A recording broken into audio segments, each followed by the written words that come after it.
નમસ્તે. આજે આપણે ફળકથનના થોડા નિયમો જોઈશું. ફળકથનના નિયમો થોડા સમજીશું. આ પહેલો નિયમ છે, કોઈ પણ ભાવનું બરાબર નક્કી કરતી વખતે લગ્ન તથા ચંદ્ર લગ્નથી ફળ સ્થિતિ સરખી હોવી જોઈએ. અન્યથા કુંડળીમાં કંઈક ભૂલ છે એમ માનવું જોઈએ. જેમ કે સમજો આપણે તો ચોથા સ્થાનનું ફળ જોવું છે, ચોથા ભાવનું ફળ, તો ચોથો ભાવ સમજો બળવાન હોય, તેનું બરાબર આપણે નક્કી કરીએ છીએ કે ચોથો ભાવ સમજો અશુભ છે કે શુભ છે. ચતુર્થે ચોથા ભાવનો માલિક જન્મ કુંડલીમાં શુભ બન્યો છે કે અશુભ બન્યો છે. ચોથા ભાવનો માલિક કેન્દ્રમાં છે કે ત્રિકોણમાં છે. ચોથા ભાવનો માલિક ખાડાના સ્થાનમાં તો નથી ને, 3, 6, 8 ને 12 સ્થાનમાં. ઉદાહરણ તરીકે ચોથા ભાવનો સ્વામી સમજો નબળો બન્યો હોય કે બળવાન બન્યો હોય, એ આપણને જન્મ કુંડલીમાં જોઈશું તો એનું ખબર પડશે આ સ્વામી કેવો બન્યો છે. તે રીતનું જ ચંદ્ર કુંડલીમાં જઈને ચંદ્ર લગ્નથી સ્થિતિ આપણે સરખી હોવી જોઈએ. એટલે ચંદ્ર લગ્નની કુંડલીમાં એટલે ચંદ્ર પહેલા સ્થાનમાં આવી ગયો, જે ચંદ્ર કુંડલી બને છે તે. એટલે ચોથા સ્થાનનો સ્વામી સમજો જન્મ કુંડલીમાં આપણને એમ લાગતું હોય તે શુભ છે, તો ચંદ્ર કુંડલીથી પણ તે સ્થાનનો સ્વામી ચંદ્ર કુંડલીમાં શુભ થતો હોવો જોઈએ. અને ચોથા સ્થાનનો સ્વામી જન્મ કુંડલીમાં અશુભ બનતો હોય, નબળો બનતો હોય, તો ચંદ્ર કુંડલીમાં પણ એ ચોથા સ્થાનનો સ્વામી નબળો બનેલો હોવો જોઈએ. આ ફળ સ્થિતિ સરખી હોવી જોઈએ. જો સરખી ના હોય તો કુંડલીમાં કંઈક ભૂલ છે તેમ માનવું જોઈએ. ઉદાહરણ તરીકે બીજું એક ઉદાહરણ લઈએ. સમજો પાંચમા સ્થાનનો સ્વામી જન્મ કુંડલીમાં શુભ ગ્રહ સાથે બેઠો છે, શુભ ગ્રહની યુતિમાં છે અને શુભ ગ્રહની દ્રષ્ટિમાં છે. પાંચમા સ્થાનનો સ્વામી જન્મ કુંડલીમાં બળવાન બન્યો છે. તે જ આપણે ચંદ્ર કુંડલીમાં બી તપાસીશું. પાંચમા સ્થાનનો સ્વામી જન્મ કુંડલીમાં સમજો બળવાન બન્યો છે, તો ચંદ્ર કુંડલીમાં પણ તે ગ્રહ બળવાન બનેલો હોવો જોઈએ. અને પાંચમા સ્થાનનો સ્વામી જન્મ કુંડલીમાં સમજો નબળો બન્યો છે,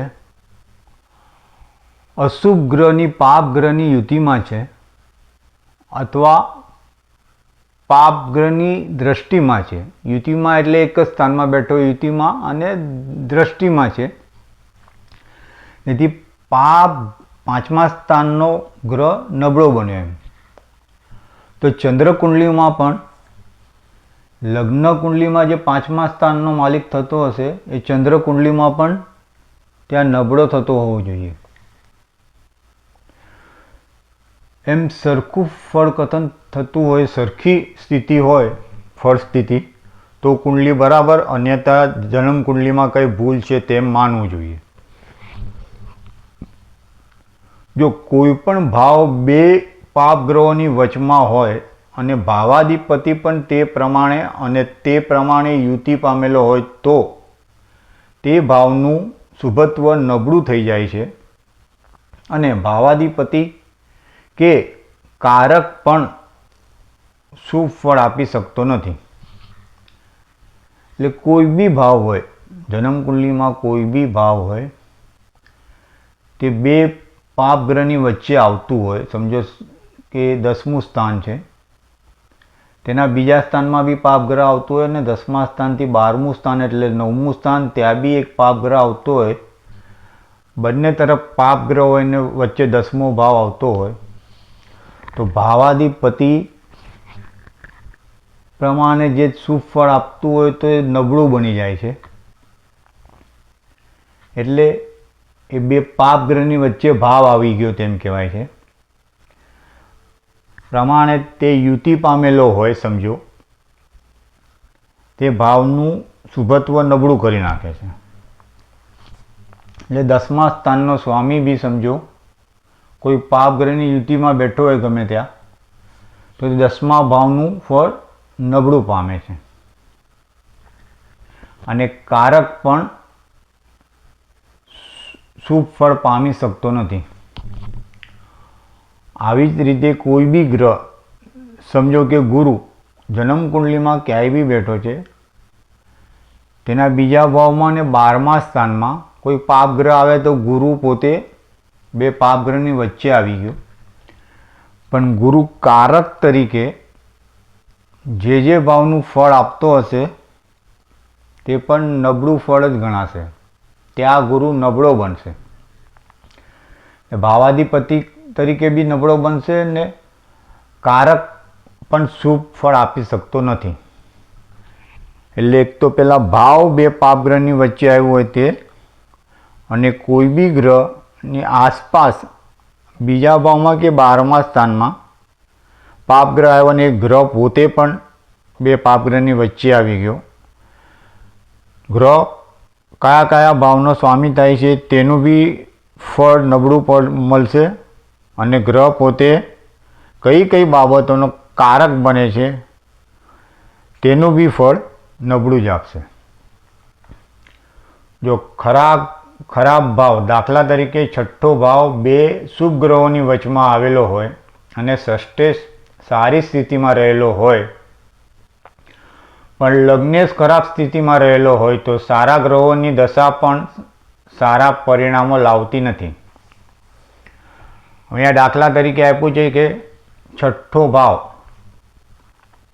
બે શુભ ગ્રહની વચ્ચે હોય, સમજો 6ઠ્ઠા ભાવથી બીજા ભાવમાં શુભ ગ્રહ હોય, 7મો ભાવ એટલે 6ઠ્ઠા ભાવથી 12મું સ્થાન એટલે કે 5મું સ્થાન, 6ઠ્ઠા ભાવથી આગળ પાછળના સ્થાનમાં શુભ ગ્રહો આવેલા હોય, પણ ષષ્ઠે સારી સ્થિતિમાં રહેલો હોય, એટલે ષષ્ઠે જન્મ કુંડલીમાં ક્યાંય બી બેઠો હોય, શુભ ગ્રહની યુતિમાં હોય, શુભ ગ્રહની દ્રષ્ટિમાં હોય, સારા સ્થાનમાં હોય, કેન્દ્ર ત્રિકોણમાં હોય,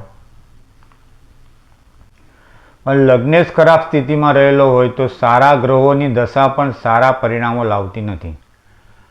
એટલે લગ્નેશ પાછો ખરાબ સ્થિતિમાં હોય, લગ્નેશ પોતે અશુભ સ્થાનમાં સમજો બેઠો હોય, ષષ્ઠેશ પોતે શુભ ગ્રહના વચ્ચે હોય, પણ લગ્નેશ અશુભ સ્થાનમાં હોય, ખાડાના સ્થાનમાં 6, 8, 12ના સ્થાનમાં, તો સારા ગ્રહની દશામાં પણ સારા પરિણામો લાવતી નથી. ગ્રહો પોતાના સ્થાનથી આગળ હોવો જોઈએ, પોતાના સ્થાનથી 12મે હોવો જોઈએ નહીં.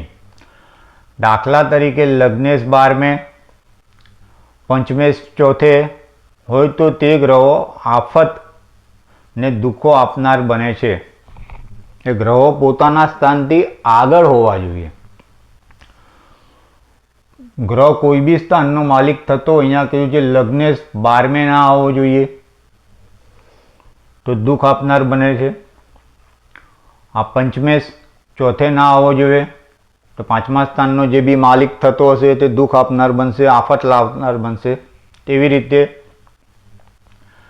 7મા સ્થાનનો સ્વામી 6ઠ્ઠા ભાવમાં હોય એટલે 7મેથી 12મે હોય તો તે 7મા સ્થાનનું ફળ અશુભ આપશે. 11મા સ્થાનનો માલિક તે ભાવથી 12મા સ્થાનમાં એટલે 10મા સ્થાનમાં પડ્યો હોય તો 11મા સ્થાનનો માલિક અશુભ ફળ આપશે.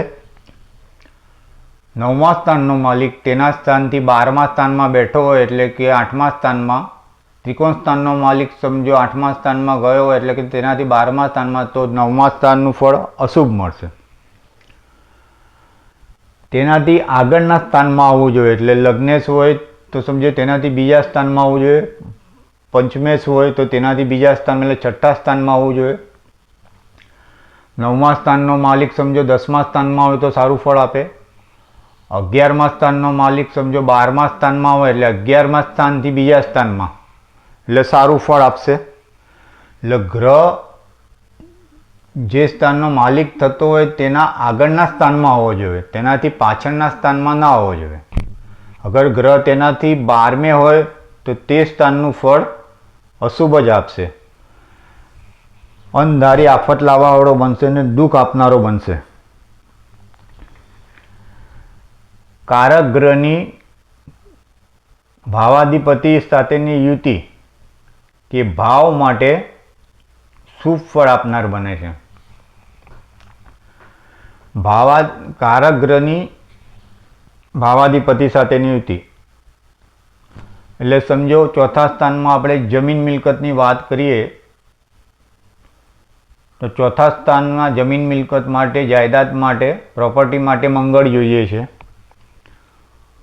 અને ચોથા સ્થાનનો માલિક સમજો કે કર્ક રાશિ છે, ચંદ્ર થાય છે. હવે કારક ગ્રહ જમીન માટે મંગળ અને ભાવાધિપતિ સાથેની યુતિ ચોથા સ્થાનમાં કર્ક રાશિ, એનો ભાવાધિપતિ એટલે ચંદ્ર. મંગળ અને ચંદ્રની યુતિ થતી હોય લગ્ન કુંડલીમાં કોઈ બી ભાવમાં તો તે ભાવ માટે શુભ ફળ આપનાર બને છે. ચોથા સ્થાનનું ફળ સારું આપશે. કારક જે બી સ્થાન માટે કારક જોવાતો હોય એ કારક તે ભાવના માલિક સાથે યુતિ કરે તો શુભ ફળ આપનાર બને છે. આજે આપણે અહીંયા સુધી રાખીશું. તમને મારો વિડીયો ગમે તો લાઈક કરજો, ને ના ગમે તો ડિસલાઈક કરજો. ધન્યવાદ.